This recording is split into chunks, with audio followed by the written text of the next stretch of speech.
our pets, but do you know what to do when your fur baby's having a medical emergency? April is actually Pet First Aid Awareness Month, and here to give us some more tips on how you can be better prepared for any kind of situation is Jennifer Maroney with the owner, or she is the owner, I should say, of Critter Sitters and More. Jennifer, thanks for joining us this afternoon. First things first, talking about Pet First Aid. Why is that a big deal?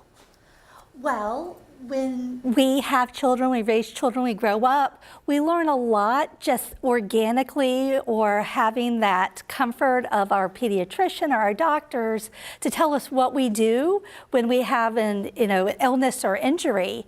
However, when it comes to our pets, we just don't have that same support system. Right.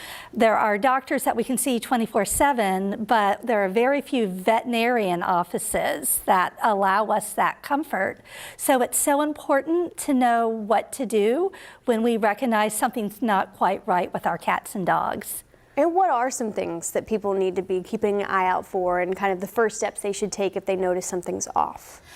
Typically, what's interesting is that most of the injuries and illnesses in our pets will produce themselves very much in the same way. The symptoms will show the very same way that they do in humans. We just have to be a little more attentive to them. When we aren't feeling well, when we have an upset stomach, we don't want to eat, we're lethargic, or we may be running to the bathroom much more often. Those are signs that we want to keep out for our pets so then we can step in and assist them. And what are some things, we were just talking about, things you should probably have around the house, especially if you're a pet owner, just to constantly have on hand? Absolutely. I brought a couple of my favorite things that I tend to use most often. First of all, when it comes to an injury or a wound, Hibiclens is something that we want to use to clean those wounds.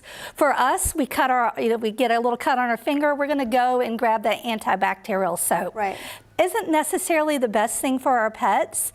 They can often be adverse to the smells that we enjoy. So a really nice, good antibacterial soap that doesn't have a high smell to it is really important.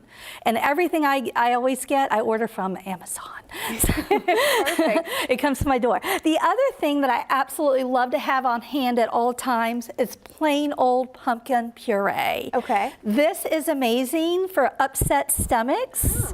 It can be given to both cats and dogs. You just want to make sure it's just plain pumpkin. Okay. So, and you can always check in with your vet about how much to give. Awesome. And the last thing I absolutely love to have on hand at all times is Benadryl. Yes. So again, you want to check in with your vet when you go to administer, but what we are looking for is diphenhydramine, the active ingredient that fights those histamines. Absolutely. This can be great for seasonal allergies in our pets, bee stings, or any other kind of irritation that's manifesting themselves as an allergy. So these are just some of my favorite on-hand things to add to my pet's first aid kit. Is there anything anyone else should know or any other place they should go if they want more information? Well, first of all, I always say check in with your vet. Yes. First aid is what we do to prepare them to get there. Our goal is to reduce injury and illness as quickly as possible, but they certainly want to have conversations with their vet. They want to partner with them and make sure that they are aware of all the little things they can do to improve their lives. Awesome. Jennifer, thank you so much for joining us. Jennifer from Critter Sitters and More, always a welcome visitor here to talk to us about our dogs and cats. We'll be right back with more news and weather.